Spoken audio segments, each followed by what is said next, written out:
Greetings and welcome to another unplanned video, this time for Warhammer 40,000 Kill Team, where I'll be going through the new erratas and FAQs for the games and the many factions it contains.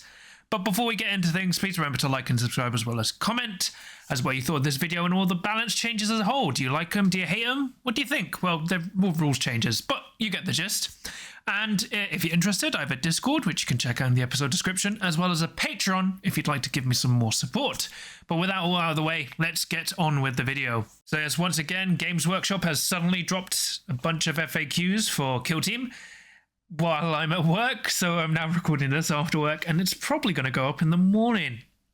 So, as you can see, there's a bunch of clarifications, not any balance changes, which is what some people were thinking, but I think that's just for the balance data slate, which seems to be a separate thing entirely. And that next one is probably due out in June.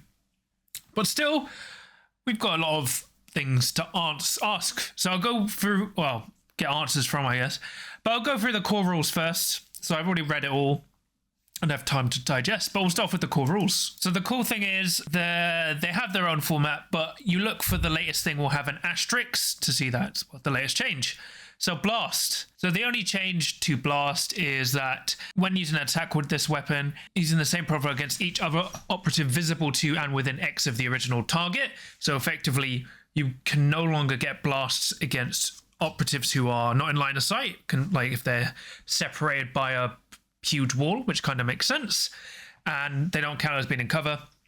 And the blast is the size of the blast is based on the length of being used, which is fine. Then they've got a narrative mission update, which doesn't really matter to me, but it's nice they're addressing that. Then for the designer's commentary, I think the first thing is now we have actual confirmation of 3D cover lines, because it goes, does a cover line have unlimited height above and below the line drawn between two bases? In other words, if a cover line is drawn above or below a terrain feature, does it cross that terrain feature? No. And what I really like is they've shown a diagram. That's really cool. And this is actually one of the questions I asked, because people have been asking around, but I don't think they've actually emailed GW about it. So I'll put like the email for the FAQs in the episode description. But I think that's really cool. You know, I'm not going like, oh, look, they answered my questions. I'm like, there's literally something I've asked and it's in the FAQ. So it just shows that they do listen and they'll send emails when they said they've read your stuff. It's really cool. And like, this is really needed. So confirmation of 3D cover lines, which is awesome. Then they've answered the question about dashing as part of an ability with other rules, such as Dagger Dash. No, it must perform the dash action separately, which is actually more of a nerf to fighters with that ability, namely, well, the Dagger Boy, as well as the Novitiate Flamer. So they can't move and then combine their dash with their dash shoot action. It's actually a separate thing, which is a nice stealth balance to that kind of operative. So that's really cool. Next, we have another question of mine. It's, are drop zones considered to be unlimited in height? For example, if a rule specifies within red of your opponent's drop zone and you're measuring from a vantage point, do you measure the horizontal distance only? Yes. The same does not apply to the center of the kill zone, such as with security. This distance should be measured specifically to the central point of the kill zone floor, which helps because, you know, it does mean it's actually really hard to deny people trying to stop you scoring, like hold the line for security. Say they're on the top of a vantage point within red of your drop zone, even though they're like 9 inches from the floor, they're stopping that. And that's really cool. It's good that they've got that clarification in there. This is a niche thing, so it's another thing I raised to them, but I know a lot of people raised it as well. Some terrain features, such as pipes, would realistically provide cover from an operative, but as they are slightly elevated off the ground, cover lines are drawn to the operative would not cross that terrain feature. Would they still provide cover? Treat the small, and it just says, treat the small gaps at the bottom of the feature and the kill zone floor as part of that terrain feature. So discuss with your opponent and use common sense to resolve it, which I like that from the devs. Because if you weren't aware, there were people arguing because the pipes aren't always connected to the ground because they're on like legs. Even if the gap is only like 2 millimeters, a millimeter, that's not technically touching the ground. So people were playing it as if pipes weren't providing cover because of that, which was stupid. I don't care if it's rules of Vern. That is anyway. Now they've clarified that, so that's really good. That's good, really good. So that was it for the core rules. We'll go for the compendium because that's updated as well. So the Deathwatch Sergeant now has bolt gun and power weapon, which is fine for people who play Deathwatch. That's pretty much it. The other changes to savior protocols, but I prefer to cover that with the Pathfinders. Then for the designer's commentary, it's just something mentioning the drone. So this is covered in the Pathfinder one. So let's start off with the Novitiates. So for Defenders of the Faith, you change the first sentence to read that at the start of the firefight phase, one friendly Novitiate operative that was in the center objective marker can do one of the following. They don't have to do the same. So it means people are playing like they all have to shoot or they have to attack. So now they can do either or, which is fine. So then for Burning Wrath, change to the Inferno 2 from a special rule to a critical hit rule. Okay.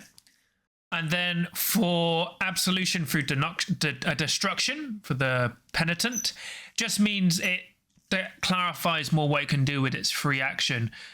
So you'll see this going on with the FAQ. They've clarified stuff like this to activate as its own unique rulings and doesn't have to follow the strict rules for combat. Then for the designer's commentary, the only new things are, for the purposes of generating faith points, when does an operative have a specialism? In narrative play, the first time it gains a battle honor, and you can select a specialism for it to progress in. So I sent an email about are specialisms usable in match play, because it happened in Warhammer World. I've heard that's how they were meant to be played in testing.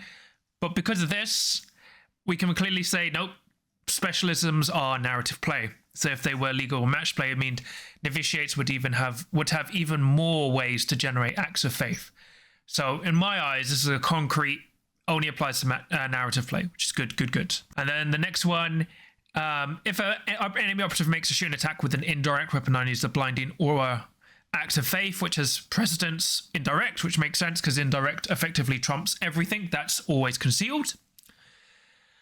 And then if an enemy operative makes a shooting attack with a barrage weapon and I have blinding aura, which takes precedent, blinding aura, which is the same. So it's nice clarifications there. Really useful. For the Pathfinders, they've updated savior protocols. So if it does so until the end of the turning point or until they are no longer within blue of each other, whichever comes first. So for example, if you savior protocol them and then they move away, because you would have this weird thing where technically they're already protecting them, even if like the Pathfinder moves 9 inches away and then so does the drone. The savior drone is still protecting them. Weird niche thing, but that is now completely ruled out. And then just clarifications, making the gun drones ram 2 out of 3 because it was 3 out of 4. Just some nice little fixes there, but just clarifications. And then no change with the designer's commentary.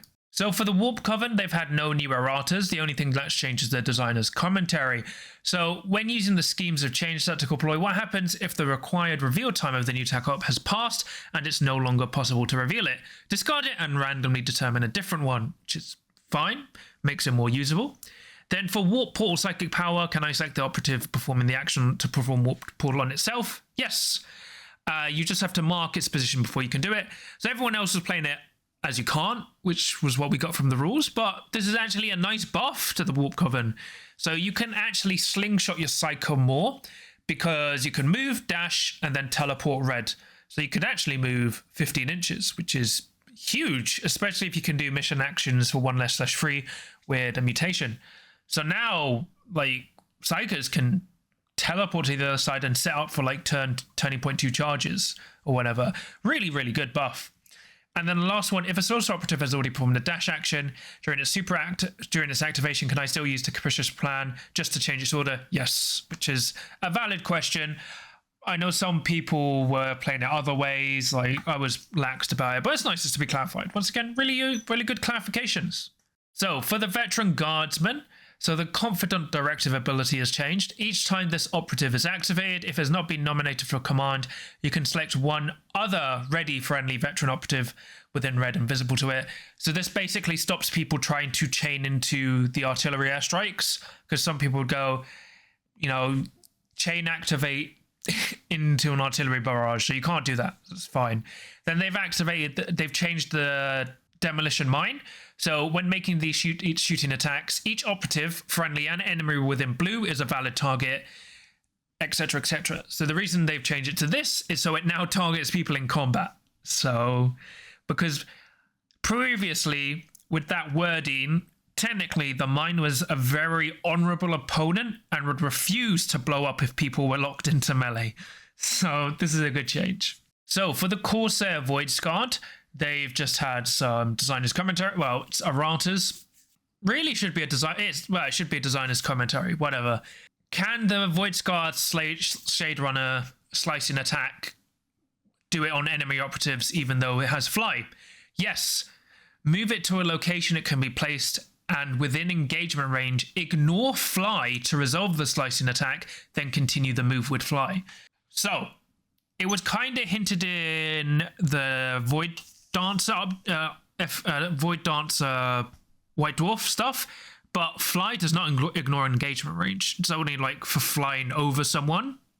So once again, this is a question I asked, but I'm sure tons of people asked this as well. Really cool clarification. Like, it's important because it specifically states slicing attacks now work, and it also shows that fly doesn't work for going within engagement range. Then the next question is, I know this one. When a Voidscarred Wayseeker manifests its second power, do I have to select a different power or can I use the same? Yes. And the reason this was asked is because a ton of people were saying another doesn't mean different, so I can cast the same power twice. So there were people doing Freezing Grass twice, etc. I'm glad it was clarified, but disappointed people were pushing this. It's the same people going, oh, well, I'm going to, like, Compendium's Thousand Suns. I can fire bolt weapons twice. I'm going to fire my bolt pistol, then Bolt of Change. Anyway, it's fixed. It's good. Now we've got the errata for the Legionary. So for the final paragraph, other than warrior operatives, your kill team can only include one of each operative, which is fine. Then the perpetual aggression has been changed to it basically allows you to perform an additional action again, because the way it currently read was you couldn't do anything after you charged and killed someone. So you can charge and then kill someone and charge again, you know. So it basically works, which is good.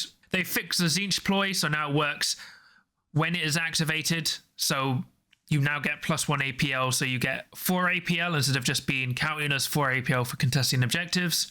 Really good there. The Legionary Chosen Soul Feasts has been nerfed. So at the end of the resolved successful hits of that combat, if this operative has not been incapacitated and any strikes inflict critical damage, you regain 2 lost wounds. I preferred always healing 2 wounds after a crit, but they realized it was probably too strong. But I think the kill team would have been fine with it, but still good, just the shame. And then the Aspiring Champion's Eye of the Gods ability changed once per turning point during this operative's activation. If it incapacitates an enemy operative, it can perform 1 free action during that activation.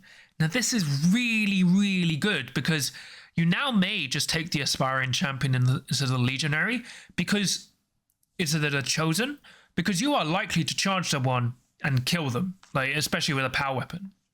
So performing 1 free action of any kind, really, really useful, because it can be another charge, a shoot, another attack, or even a mission action. So it's really, really strong. And you're probably going to see the Aspiring Champion now over the Chosen. So huge buff there. Then we've got the most important errata for the Void Dancer Troupe. The Shadowseer is now a Psyker. Now, I wouldn't need to go on about this, but there were Void Dancer players who were arguing that the Shadowseer wasn't a Psyker and the lack of the Psyker keyword was intentional. Anyway, for the designer's commentary, for the Sadef ability, if the damage inflicted from an attack dice is ignored, such as just a scratch, does that dice count as inflicting damage for the performance of epic or melodrama? No. But similar to this question, if the damage is negated, such as disgustingly resilient, it does count because the damage has been inflicted. It's just the wounds that are lost that are ignored, which is a nice clarification between the two. Can I use Segarax's Jest strategic deploy against any operative strikes that were done as if I were in combat, etc.? No. In such cases, Freddy for operatives isn't fighting the combat itself. So you've got like the slicing attack. There are other abilities that say as if you were in combat. That's a nice clarification there. And then when using between colors strategic deploy, does the operative have to be in a location it can be placed to perform the shoot action? Yes. Which is a good clarification, because I believe people were arguing they could shoot mid-air, as in, well, you know, I've watched The Matrix. Anyway, very good clarifications there. So the Wyrmblade, I've just had designer's commentary. When using the hiding tactical ploy, if I activate a hiding operative, set it up with an order, subtract the action points for a normal move action, can I then immediately change its order with the co-ambush ability, in particular changing gauge to benefit from the attack dice rerolls? No. Which is a big nerf for that. So you're literally just using these forward guides to deploy onto mission, like onto objectives to do mission actions and stuff, which is fine. It's a slight nerf, but it probably was too strong. And then the locus, if it performs a Quicksilver strike, does it affect enemy operatives with fly? No. Not while an operative is using fly. It moves around the locus as if it was not there because it's flying above its head. Bit of a sucky thing for the locus, but the locus is incredibly good anyway, so it's only a slight nerf. And there we are, we've covered it all. All the rules, updates, and clarifications for Kill Team. Really, really neat. Would have liked this to drop kind of with the balance data slate, but I'm happy for the wait because it's clarified a lot of things. I believe there's only a few minor things that haven't been clarified, but I don't think anything hugely important. I'm just really happy we got cover lines updated. Oh, let me check the designer's commentary. No, so I was just looking to see if the other thing I asked was, can operatives select multiple pieces of equipment as long as they're different? I believe that's fine, but I was expecting that to be clarified, but hasn't. It's probably because it's clear, but I've seen a lot of people ask it. Otherwise, yeah, really neat. Oddly, yeah, like I think the reason some people are unhappy is because they go, oh, Warpcoven got a big buff, but, you know, Warpcoven and Legionary got buffed, whereas, you know, my Wyrmblade got nerfed. What's going on here? And I wouldn't look at it as like a balance change. These are just clarifications and fixes. Some stuff they've changed because they weren't working as intended during, like, from playtesting to print. This is just clarification and rules updates. Overall, really, really good. I'm very happy with this. Just some nice clarifications. As I said, the main balance change will be in the next balance data slate, which is should be out in June. So 2 months' time, or a little bit under 2 months, maybe 6 weeks' time. That's pretty much it. I think it's really useful. I'd love to hear what you guys think. So, you know, remember to like and subscribe as comment. Let me know what you think of these balance data slate. Well, I mean, these FAQ and Errata changes. As I said, really like it, especially with like the stuff for the Novitiates, Warpcoven and Legionary, and, you know, clarifying stuff like the Corsair Voidscarred. Although I will miss the honorable samurai vet guard mine. He would never blow up against people in combat. But yeah, you know, like and subscribe. Check out my Discord if you'd like, and I'll just shout out my patrons quickly. So for my Adepts of the Crit, I have Kenzie, Tarun, Michael, and Theodore. And then for my Veterans of the Crit, I have Samja and Confucius. So thank you guys for all the extra support. I really appreciate it. So yeah, I hope you enjoyed this, you know, more sudden, but more thorough look at the FAQ and Erratas. I'll be back soon with more content for Kill Team. I'm sorry, my Kill Team fans. Don't worry, I'm coming back. Next week is going to be my start of my battle reports. I've recorded a lot, so I'm actually, if you're watching this, I think it goes up Saturday morning. I should be streaming some Kill Team battle reports Kill Team games that will eventually be battle reports. So if you want to check that out, I've got my Twitch channel at twitch.tv/CanYouRollerCrit. Yeah, Otherwise, really happy with these rule clarifications and erratas.